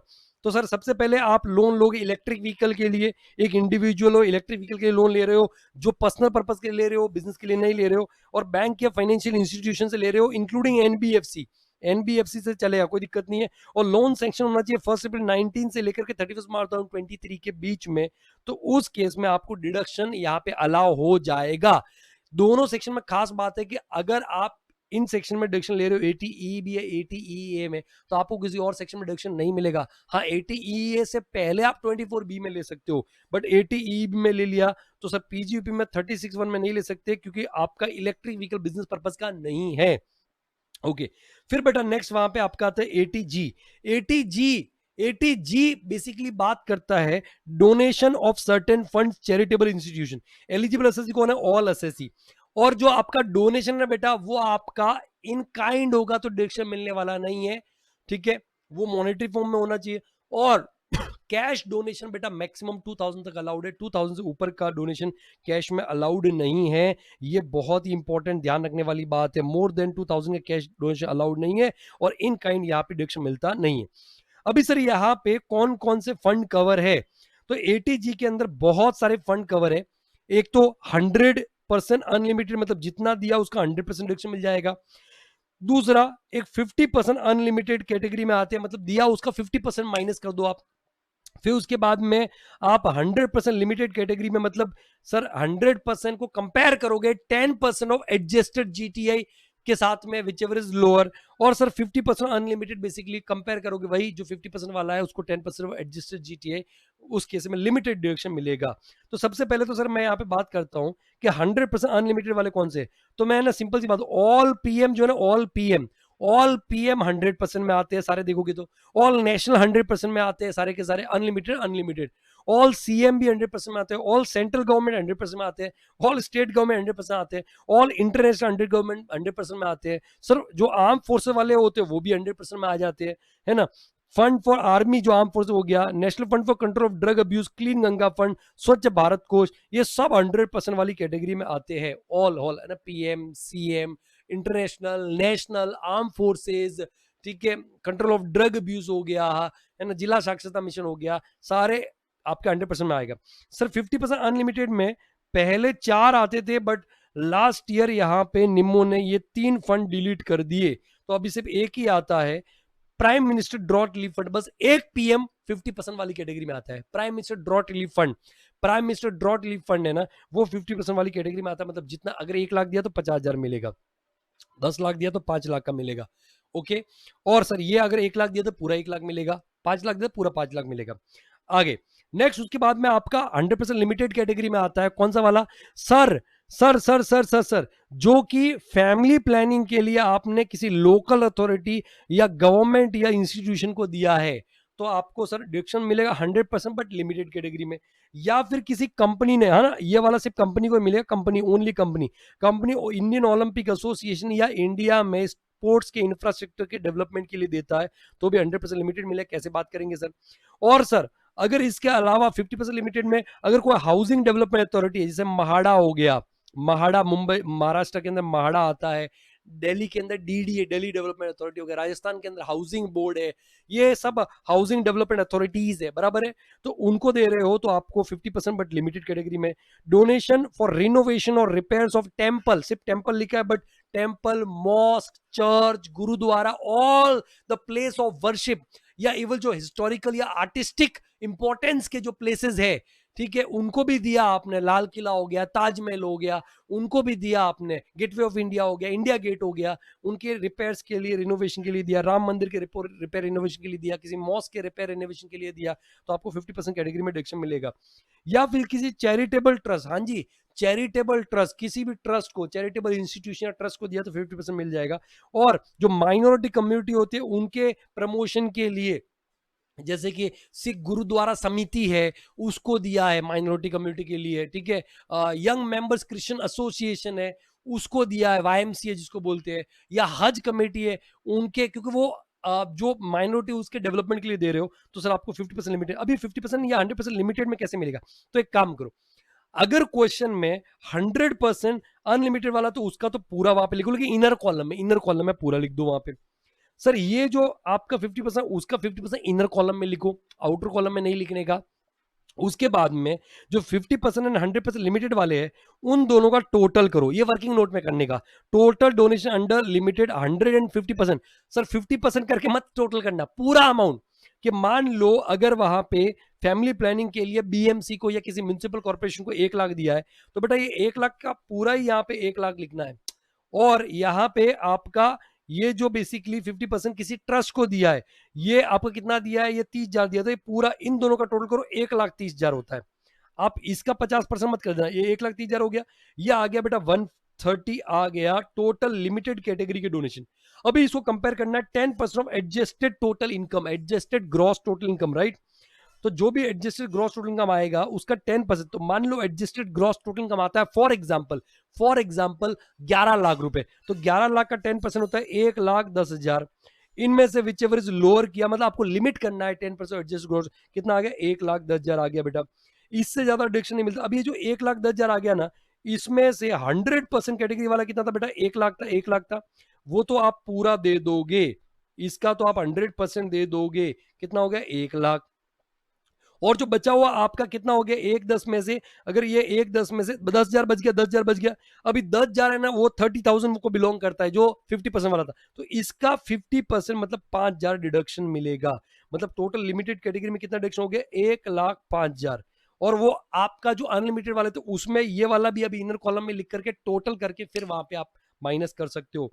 अभी एडजस्टेड ग्रॉस टोटल इनकम क्या होता है, तो जीटीआई लो, बट उस जीटीआई ग्रॉस टोटल इनकम में से short term 111A, winnings 112, 112A, ये सब बेसिकली बेटा वहां पे हटा दो, क्योंकि इनके सामने जब डिडक्शन ही नहीं मिलना है तो सर इनको ऐड करके क्या ही करोगे, अन्य से डिडक्शन बढ़ा दोगे। और उसमें से एटीसी टू एटीयू सारे डिडक्शन माइनस कर दो, एटीजी को छोड़ के, क्योंकि वो तो निकालना ही है। सर एटीजी में वो अनलिमिटेड वाला भी छोड़ दे, हाँ अभी के लिए पूरा एटीजी छोड़ दो, इस तरह से एडजस्टेड टोटल इनकम आ जाएगा। फिर एटीजीजी बेटा rent paid for house property, अगर आपको कोई एचआरए का एग्जम्पशन नहीं मिलता है और आपने रेंट पे किया है तो आपको एटीजीजी घर घर खेलो, घर घर खेलो में डिडक्शन मिलेगा। ये डिडक्शन सिर्फ इंडिविजुअल को मिलता है, ठीक है, ये चीज ध्यान रखना, जिसमें सेल्फ एम्प्लॉयड लोग भी आ जाएंगे, एम्प्लॉय तो है ही, सेल्फ एम्प्लॉयड भी आ जाएगा, ठीक है। एम्प्लॉय ऐसा होना चाहिए जिसको एचआरए नहीं मिल रहा हो, ओके। अमाउंट ऑफ डिडक्शन कितना होगा, 5,000 पर मंथ, मतलब पूरे साल मिला है तो 60,000 वहां पे, 5,000 per month, 25% of total income before this deduction. अभी वही एडजस्टेड टोटल इनकम का 25%, और rent paid minus 10% of total income, obviously adjust total income before this deduction. कैसे सर, तो एडजस्टेड ग्रॉस टोटल इनकम मैंने बताया था, जीटीआई वही सारे स्पेशल रेट वाले हटा दो, क्योंकि इनके सामने डिडक्शन नहीं मिलता तो अननेसेसरी क्यों बढ़ाना। All deduction eighty C to eighty U सारे माइनस कर दो, एटीजीजी को छोड़ के, जो डिडक्शन देना है उसको कैसे कर सकते हो, उसको छोड़ करके वहां पे आप ले लोगे, इस तरीके से टोटल इनकम आ जाएगा। और इसका आपको यहाँ पे लेना है 25% और इधर रेंट पे माइनस 10% लेना है, which ever is lower deduction हो जाएगा। फिर उसके बाद में बेटा एटीजीजीए, एटीजीजीए बेसिकली अगर आपने डोनेशन दिया है साइंटिफिक रिसर्च या रूरल डेवलपमेंट के लिए, ठीक है सर, ये डिडक्शन तभी मिलेगा जब आप पीजीबीपी इनकम आपकी नहीं हो रही है, मतलब जिसकी पीजीबीपी इनकम हो रही है उसको तो पीजीबीपी में डिडक्शन मिल जाता है सेक्शन 35 में, या 35 सीसीए जो आपके सिलेबस में नहीं है, फाइनल में है ना। 35 सीसीए बेसिकली एक रूरल डेवलपमेंट के लिए, अर्बन डेवलपमेंट के लिए कंट्रीब्यूशन करते तो डिडक्शन मिलता है।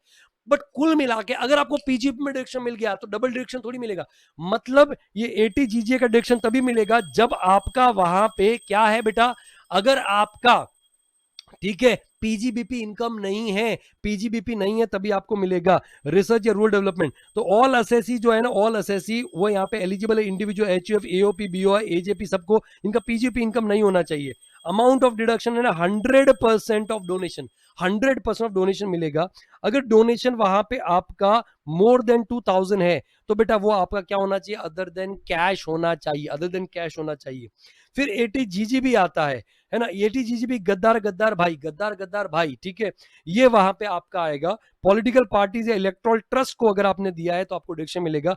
इंडियन कंपनी हो, इंडियन कंपनी, तो जितना डोनेशन दिया उसका 100% deduction political party electoral trust को दिया मिल जाएगा।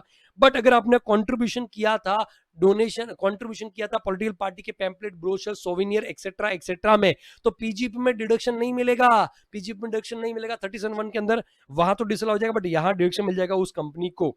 दूसरा एटीजीजीसी बेटा है ना, गद्दार गद्दार मिलकर चूना लगा रहे हैं, other than Indian company, other than Indian company, या जो आपका लोकल अथॉरिटीज है उनको छोड़ के, एजेपीज को छोड़ के बाकी सबको डिडक्शन यहाँ मिलेगा। 100% ऑफ डोनेशन यहाँ पे जितना भी डोनेशन है पूरा मिल जाएगा, ध्यान रखना।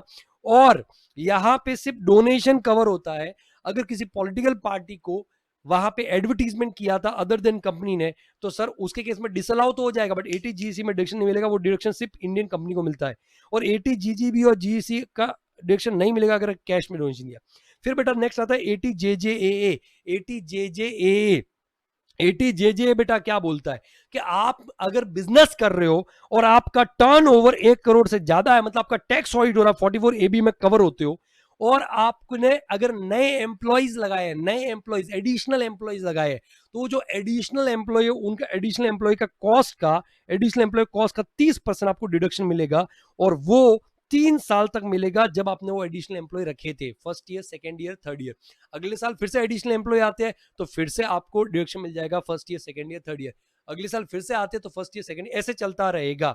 तो नया बिजनेस होना चाहिए, ये चीज ध्यान ध्यान रखने का है। हाँ, अगर आप ऑलरेडी बिजनेस शुरू करके और 80 जेजे के लिए एलिजिबल थे, डिडक्शन लेते आ रहे हो, तो सर उसके लिए नया बिजनेस की बात ही नहीं आती, क्योंकि आप तो ऑलरेडी 80 जेजे में डिडक्शन ले रहे हो। ये चीज ध्यान रखना है, ठीक है। तो सर आपका पहली बात तो टर्नओवर है ना, वो टैक्स ऑडिट लिमिट से क्या होना चाहिए, ज्यादा होना चाहिए। 44 AB में आप कवर हो रहे हो। दूसरा चीज, सर वहां पे आप एडिशनल एम्प्लॉय लगा रहे हो, तो उसके केस में 30% of additional employ cost deduction मिलेगा, 3 साल तक मिलेगा। अभी एडिशनल एम्प्लॉय क्या होता है? एडिशनल एम्प्लॉय कॉस्ट होता है टोटल अमोलमेंट से, जो सैलरी वगैरह पे कर रहे हो, जो नए एम्प्लॉयज उनको, तो वो एडिशनल एम्प्लॉय कॉस्ट आपका हो जाता है। अमोलमेंट्स में सर सैलरी आ जाता है, बट क्या क्या नहीं आता, नॉन मॉनेटरी चीजें आती नहीं है, परक्यूजिट वगैरह, रिटायरमेंट बेनिफिट्स वगैरह आते नहीं है, ठीक है। अभी ये चीज, एक और चीज समझनी है कि एडिशनल एम्प्लॉय कौन होता है और कौन नहीं होता है। तो अगर एग्जिस्टिंग बिजनेस था जिसमें आप एलिजिबल थे 80 जेजे के लिए, तो एडिशनल एम्प्लॉय कॉस्ट नील होगा। अगर आपने कोई भी इंक्रीज ऑफ नंबर नहीं हो रहा है, मतलब 100 नए आए, 100 छोड़ के गए, तो आपका नील हो गया। मतलब आपके पास में फॉर एग्जाम्पल 300 थे, प्लस 100 इस साल नए आए, और 100 ही छोड़ के गए, तो बेटा बचे तो 300 ही ना। तो in that case no additional employee है ही नहीं है। बट अगर 300 थे आपके पास में, 120 आए और 100 छोड़ के गए, तो सर ऑब्वियसली वहां पे आपके 320 हो रहे हैं, मतलब एडिशनल एम्प्लॉय कितने हो गए, 20 एडिशनल एम्प्लॉय। तो ये 20 एडिशनल एम्प्लॉय है, इनका जो भी अमोलमेंट है, मान लो आपका 20,000 सैलरी है, इंटू 12 करके ऐसा आप डिडक्शन दे, ये जो अभी अमाउंट आएगा, है ना, कितना हो गया, 12 24, 2,40,000, 2,40,000 इंटू 20, कितना हो गया, 480, 480, 480, 48 lakhs होता है, आई गेस, कैलकुलेशन में ऊपर नीचे हो सकता है। इसका 30% आपको डिडक्शन मिलेगा, ठीक है, ये चीज समझना है। तो अगर वहां पे एग्जिस्टिंग बिजनेस था, तो एडिशनल एम्प्लॉय कॉस्ट नहीं होगा, अगर कोई इंक्रीज नहीं है।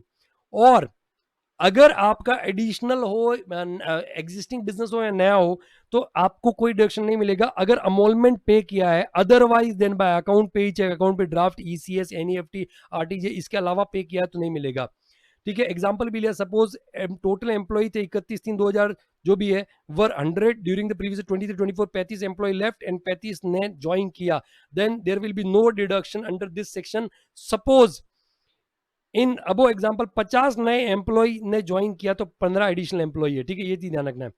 अगर नया बिजनेस है बेटा, तो additional employ cost shall be emolument paid to all the employ, जितने एम्प्लॉय है सारे ही एडिशनल है, उनके लिए आपको डिडक्शन मिल जाएगा। बट एडिशनल एम्प्लॉय नहीं कवर होगा, कौन? ऐसा एम्प्लॉय जिसको जो अमोलमेंट मिल रहा है पर मंथ 25,000 पर मंथ से ज्यादा, बड़ा एम्प्लॉय, बड़े एम्प्लॉय केस। नहीं तो क्या हो जाएगा, बड़े केस में रिलायंस जैसी बड़ी कंपनी भी डिडक्शन लेने के लिए आ जाएगी, और करोड़ों की सैलरी पे करती है, करोड़ों सैलरी, 30% वो भी करोड़ों में जाएगा। तो जिस एम्प्लॉय का 25,000 पर मंथ से ज्यादा का सैलरी है, वो एडिशनल एम्प्लॉय में नहीं आएगा। ऐसा एम्प्लॉय जो कि पूरे साल में 240 दिन से कम एम्प्लॉय रहा है, 240 दिन से कम, वो भी नहीं आने वाला है। और अगर मैन्युफैक्चरिंग अपैरल का बिजनेस है, या फुटवेयर और लेदर का बिजनेस है बेटा, तो उस केस में 150 दिन से कम, अगर 150 दिन से कम अगर वहां पे आप उसने आप एम्प्लॉयर आए, तो वो भी नहीं आने वाला। सर ऐसा एम्प्लॉय जो आरपीएफ में पार्टिसिपेट नहीं करता है, कैजुअल एम्प्लॉय, तो सर वो भी आने वाला नहीं है, क्योंकि जो आरपीएफ में पार्टिसिपेट करेगा वो रेगुलर एम्प्लॉय होगा। और सर ऐसा एम्प्लॉय जिसका पूरा कंट्रीब्यूशन पेंशन स्कीम के अंदर गवर्नमेंट करती है, वो भी आने वाला नहीं है। तो सर है ना, इसको थोड़ा तरीके से समझते हैं। देखो, ये हो गया, ये हो गया, ये हो गया, ये हो गया, हो गया एटीटीटी भी बाकी है, बात करते हैं उसके ऊपर हम लोग, ठीक है। फिर एटी जीजीए हो गया, जीजीबी जीजीसी हो गया, जी हो गया, ठीक है। एटी जेजे हम लोग डिस्कस कर रही है, एटी जीजी हो गया, Q Q B R R B करेंगे, एटी जेजे हम लोग कर रहे हैं। तो एटी जेजे के लिए बेटा मेरे को आप समझाना है कि देखो यहाँ पे आपका, हाँ, एडिशनल एम्प्लॉय के एग्जांपल लिया है कि एग्जिस्टिंग बिजनेस है, एग्जिस्टिंग आपके एम्प्लॉय थे 100, पहला केस, न्यू ने ज्वाइन किया 30, जॉब छोड़ के गए 30, तो एडिशनल एम्प्लॉय बच गए नील। सेकंड, सर एग्जिस्टिंग बिजनेस में एग्जिस्टिंग एम्प्लॉय थे 100, नए आए 50 और गए 30, तो सर कितने एडिशनल, 20 हो गए। न्यू बिजनेस था बेटा, तो एग्जिस्टिंग तो कुछ था नहीं, 70 ने ज्वाइन किया, 20 गए, तो 50 एडिशनल एम्प्लॉय है। 70 ने ज्वाइन किया, कुछ गए नहीं, तो 70 ही वहां पे रहेंगे। ओके, इसके बाद में बेटा एक और चीज जो आपको ध्यान देनी है, कि आपको जो डिडक्शन मिलेगा ना बेटा, डिडक्शन, तो एडिशनल एम्प्लॉय में क्या क्या नहीं आएगा, तो उसका मैंने यहाँ पे एक एग्जाम्पल से समझाया कि मान लो, हाँ, मान लो यहाँ पे होना चाहिए, अलग से मैंने कवर कर रखा है, चलो कोई नहीं, इधर से ही समझा दो।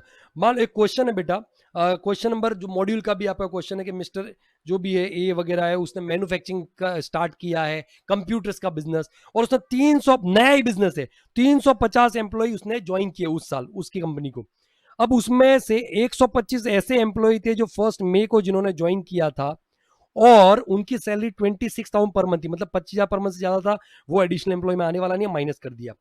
सर 1 अगस्त 24 को 50 ऐसे एम्प्लॉय थे जो आरपीए पे पार्टिसिपेट नहीं करते थे, कैजुअल एम्प्लॉय थे, सर वो भी एडिशनल एम्प्लॉय में नहीं आने वाले, माइनस कर दिया।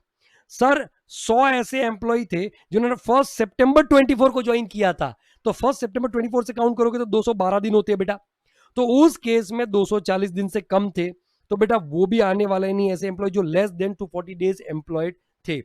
और अगर किसी का पेंशन में पूरा का पूरा कंट्रीब्यूशन कौन कर रहा है, गवर्नमेंट कर रही है, तो वो भी नहीं आता, बट यहाँ पे नहीं है। एंड अगर किसी का salary etcetera etcetera otherwise then by account पे, चेक अकाउंट पे, ड्राफ्ट, ईसीएस पे किया, तो वो भी आता नहीं। तो उस तरीके से 75 एम्प्लॉय बचे। अभी वो 75 एम्प्लॉय ने 1 अप्रैल 24 को ज्वाइन किया था, 1 अप्रैल 24 को, और जिनका सैलरी था 24,000 पर मंथ। तो एडिशनल एम्प्लॉय कॉस्ट आपको डिडक्शन 80 जेजे मिलेगा, 30% एडिशनल एम्प्लॉय कॉस्ट। तो additional employ 75 into 24,000 into 12 months, 2,16,00,000 आ गया। इसका 30% डिडक्शन आपको मिल जाएगा 64,80,000। और अगर मान लो सैलरी चेंज नहीं हो रही है तो सेम अगले साल भी मिलेगा, अगले साल भी, उसके अगले साल भी मिल जाएगा, ऐसा 3 साल तक मिलेगा। मान लो ना एम्प्लॉय चेंज हो रहा है ना सैलरी चेंज हो रही है, ये चीज ध्यान रखने का है। ओके, अगर मान लो फुटवेयर मैन्युफैक्चरिंग का बिजनेस है, तो उस केस में वो 240 दिन वाला है, उसको 150 डेज काउंट करने का, ये चीज ध्यान रखना है। तो जो 1 सितंबर 24 को जिन एम्प्लॉय ने ज्वाइन किया था, 212 दिन काम किया था, 150 दिन ज्यादा, उनके लिए भी डिडक्शन मिल जाएगा। तो देखो 2,16,00,000 तो हो गया 75 एम्प्लॉयज का, प्लस जो आपका कितने एम्प्लॉय थे, 100 एम्प्लॉय थे जिन्होंने 1 सितंबर 2024 को ज्वाइन किया था, 24,000 पर मंथ सैलरी था, 7 महीने के लिए सितंबर से काउंट करोगे तो टोटल 384 का 30% डिडक्शन मिल जाएगा, 1,15,20,000। अगर वो फुटवेयर मैन्युफैक्चरिंग, फुटवेयर अपैरल का या लेदर वाला बिजनेस है, तो इस तरीके से डिडक्शन देने का है। तो ये चीज ध्यान रखना है। ये वाला आपका एक क्वेश्चन है, वो क्वेश्चन मैंने डिस्कस कर लिया है। अभी 80 जेजेए के बाद में सर वहां पे नेक्स्ट सेक्शन आता है 80 क्यूक्यूबी, कैसी कैसी बुक्स, कैसी कैसी बुक्स, कैसी कैसी बुक्स, ऐसी वैसी नहीं बे, आर्टिस्टिक साइंटिफिक नेचर की बुक्स की बात कर रहा है, ठीक है। रॉयल्टीज अर्न, हाँ, कौन से books, deduction shall be allowed in this section if royalty receive for tax, sorry, deduction shall not be allowed, not be allowed अगर रॉयल्टी किसके लिए, टेक्स्ट बुक के लिए, गाइड्स के लिए, न्यूज़पेपर के लिए नहीं, आर्टिस्टिक साइंटिफिक नेचर की बुक्स होनी चाहिए। सर डिडक्शन कितना मिलता है, तो यहां पे आपको जो डिडक्शन मिलेगा ना बेटा, वो समझने की जरूरत है। रेसिडेंट इंडिविजुअल को ही मिलेगा, जो भी एलिजिबल रॉयल्टी है, जो भी एलिजिबल रॉयल्टी है। अभी एलिजिबल रॉयल्टी क्या होती है बेटा, जो भी आपको लमसम अमाउंट मिला है रॉयल्टी का, लमसम अमाउंट वो लेना है, और उसमें से आपको खर्चे कर देने हैं माइनस, खर्चे कर देने हैं माइनस, जो भी एक्सपेंस किया वो एक्सपेंस माइनस करोगे, तो एलिजिबल रॉयल्टी खर्चे माइनस करने के बाद में, क्योंकि डिडक्शन तो ऑब्वियसली उतना ही मिलेगा जितना इनकम दिखाया है। तो अगर मुझे अगर 5 लाख का रॉयल्टी मिला है, एग्जांपल समझा रहा हूं, और तुमने 50,000 खर्चा किया, तो इनकम में खाली 4,50,000 ही दिखाया होगा बेटा। तो उस केस में मैं 5 लाख का डिडक्शन कैसे ले सकता हूं, तो यहाँ पे 5 लाख नहीं लिख सकता, यहाँ पे बेटा मेरे को 450 ही लिखना पड़ेगा, मैक्सिमम डिडक्शन 450 ही मिलेगा। तो एलिजिबल रॉयल्टी रिसीव और 3 lakh maximum, which ever is lower, ये डिडक्शन मिल जाएगा। लेकिन अगर लमसम नहीं मिल रहा है तो बेटा आपको ध्यान रखना है 15% of the value of book sold, जो भी बुक सोल्ड है उसका 15%। और दूसरा दूसरा दूसरा दूसरा बेटा जो भी एक्चुअल रॉयल्टी अमाउंट मिला है, एक्चुअल रॉयल्टी अमाउंट मिला है, वो सीधी सी बात है, ठीक है, 15%, और जो एक्चुअल रॉयल्टी को कंपेयर करेंगे विच एवर इज लोअर, उसमें से खर्चे को क्या करोगे, माइनस, खर्चे को माइनस करोगे, ठीक है, और फिर वो 3 लाख रुपए विच एवर इज लोअर, आपको क्या मिल जाएगा, डिडक्शन। एग्जाम्पल समझाता हूं, हाँ, रॉयल्टी अगर आउटसाइड इंडिया से आ रहा है और वो पैसा फॉरेन करेंसी में, अगर आप इंडिया नहीं लेकर के आते हो 6 month from end of the previous year, मतलब 30 सितंबर ऑफ द असेसमेंट ईयर, 30 सितंबर ऑफ द असेसमेंट ईयर तक अगर आप उस पैसे को फॉरेन कन्वर्टेबल करेंसी में इंडिया नहीं लेकर के आते हो, तो आपको डिडक्शन मिलने वाला नहीं है। जितना फॉरेन करेंसी में पैसा लेकर के आओगे इंडिया में, उसी हिसाब से डिडक्शन मिलेगा। तो सर ना इसको बेटर अंडरस्टैंडिंग आएगा, एक एग्जाम्पल से हम समझते हैं। मैंने एक एग्जाम्पल लिया है कि royalty on artistic books from Russia 5 lakh का रॉयल्टी है, एक्सपेंस इनकम 50,000 का है, 4 लाख ही आया 30 सितंबर 25 तक इन कन्वर्टेबल फॉरेन एक्सचेंज। तो आपको एनटीआई निकालना है मिस्टर सोनी का फॉर असेसमेंट 25-26। तो अभी देखो 5 लाख आपका इनकम है, उसमें से खर्चा माइनस करो, लेकिन पैसा तो 4 लाख आया। अरे बेटा इनकम तो है ना 5 लाख, अक्रूड तो 5 लाख हो गया ना, तो पैसा भले आया बाद में आ जाएगा। तो सब 5 लाख का इनकम लिया, उसमें से खर्चा माइनस किया 50,000 का, तो 4-4.5 लाख का तो आपका इनकम आ गया, पीजीपी अदर सोर्स जो भी है। अभी ये हो गया सेम जीटीआई, बट जब डिडक्शन मिलेगा ना, डिडक्शन बेटा, तो वो आप सीधा 5 माइनस 50,000 नहीं करोगे, 5 लाख और 4 लाख जितना पैसा आया है, which ever is lower, obviously इससे ज्यादा डिडक्शन मिलने वाला नहीं है, उसमें से एक्सपेंस माइनस करोगे। तो बेटा रॉयल्टी 5 लाख का कन्वर्टेबल फॉरेन एक्सचेंज में पैसा आया है, 4 लाख इस डेट तक, which ever is lower 4 lakh हो गए, उसमें से एक्सपेंस माइनस किया। क्यों? क्योंकि सर ऑब्वियसली एक्सपेंस आपने माइनस के ऊपर इनकम से भी माइनस किया, तो यहाँ पे माइनस करना पड़ेगा 350 और maximum 3 lakh, which ever is lower 3 lakh का डिडक्शन मिल जाएगा, एनटीआई 1.5 लाख हो जाएगा। ये एग्जाम्पल चीज ध्यान रखना, बहुत ही इंपॉर्टेंट समझा है। तो ये था एटी क्यूक्यूबी। अभी एटी आरआरबी है ना, सेम उसके जैसा है, एटी क्यूक्यूबी में जो लमसम वाला है सेम उसके जैसा है, but only royalty from patent यहाँ पे कवर होते हैं, पेटेंट सेम है। रेजिडेंट इंडिविजुअल जो भी रॉयल्टी रिसीव हुआ है वो, और 3 लाख विच वाज लोअर। अगर आउट से इंडिया से आ रहा है बेटा, तो आपको वही आपको ध्यान रखना पड़ेगा, पैसा आ जाना चाहिए, खर्चे करोगे तो माइनस कर दोगे। फिर नेक्स्ट बेटा लास्ट दो section, eighty TTA, interest on saving bank account. अगर एक इंडिविजुअल या एचयूएफ, रेसिडेंट भी हो सकता है, नॉन रेसिडेंट भी हो सकता है, अगर उसको इंटरेस्ट आ रहा है, इंटरेस्ट कहां से? Saving account with banking company, cooperative bank या पोस्ट ऑफिस। बैंक से, कोऑपरेटिव बैंक, पोस्ट ऑफिस से आ सकता है। Saving saving saving saving, only saving, only saving, no FD no RD, only saving, ठीक है। तो सर जो भी इंटरेस्ट आपका अमाउंट सेविंग से आया है वो, और maximum 10,000 whichever is lower, deduction मिल जाएगा। लेकिन अगर एक रेसिडेंट सीनियर सिटीजन बेटा, उसको इस सेक्शन में डिडक्शन नहीं मिलेगा। सर अगर नॉन रेसिडेंट सीनियर सिटीजन, तो उसको इसी सेक्शन में मिलेगा मैक्सिमम 10,000 का सेविंग के ऊपर। बट अगर रेसिडेंट सीनियर सिटीजन, तो उसके लिए एटीटीटी भी सेक्शन है, ओनली रेसिडेंट सीनियर सिटीजन के लिए, और उसको इंटरेस्ट ऑन डिपॉजिट, जिसमें सेविंग भी आ जाता है, एफडी भी आ जाता है, आरडी भी आ जाता है, सब आ जाते हैं, बैंक, कोऑपरेटिव बैंक या पोस्ट ऑफिस से हो रहा है, तो डिडक्शन वहां पे आपको मिलेगा जो भी interest on FD RD saving है, और 50,000 maximum which ever is lower, ध्यान देना है। अभी एटीटीटीओ या एटीटीटीबी दोनों केस में ध्यान रखना है कि अगर सेविंग बैंक का पोस्ट ऑफिस से इंटरेस्ट आ, post office saving bank account, post office saving bank account का इंटरेस्ट है, तो बेटा वो 3,500 पर पर्सन तक पहले तो एग्जाम्प्ट होता है, उसके बाद में एटीटीटी या टीटीबी का डिडक्शन मिलेगा। तो उसके लिए एक बढ़िया सा एग्जाम्पल बेटा मैंने कवर किया है, वो एग्जाम्पल देख करके हम इसको खत्म करते हैं। तो सर कहा गया, जबरदस्त एग्जाम्पल है, प्लीज आप इसको हमेशा गो थ्रू करोगे। किधर गया? हाँ जी सर, ये देखो, ये बढ़िया सा एग्जांपल है। Mr Umang resident age 20 years, और मिसेस उमंगी उसकी लुगाई है, resident age 62 years, having joint saving account in post office.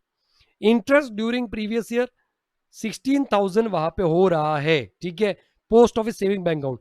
Compute NTI for Mr Umang and miss Umangi for assessment 25-26। Interest on FD from SBI 60,000 Umang को मिल रहा है, और इंटरेस्ट ऑन एफडी 80,000 उमंगी को मिल रहा है।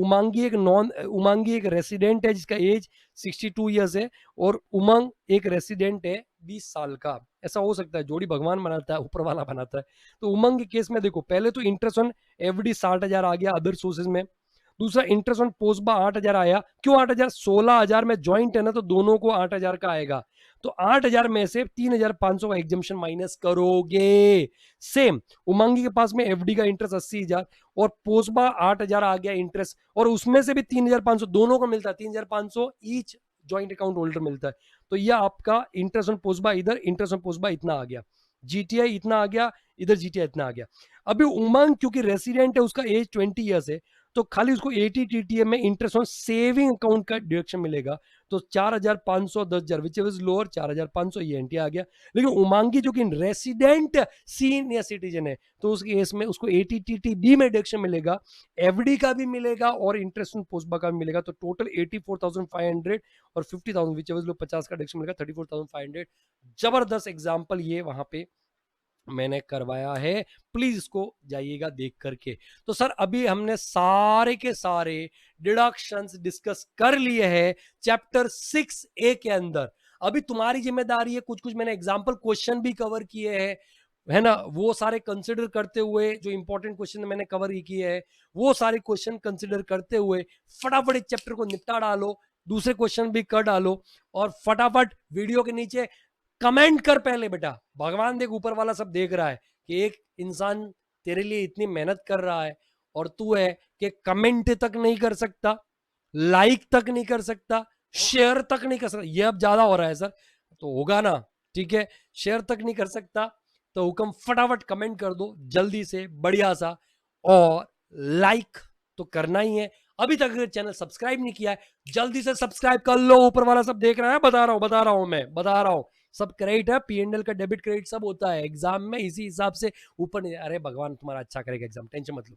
तो आज के लिए हुक्म इतना ही। आप अपना अपना ख्याल रखिए, स्वस्थ रहिए, सुरक्षित रहिए, पढ़ते रहिए, पढ़ाते रहिए, क्योंकि पढ़ेगा इंडिया तभी तो आगे बढ़ेगा India. Till then take care, goodbye, जय हिंद, thank you so much, bye, all the very best दोस्तों।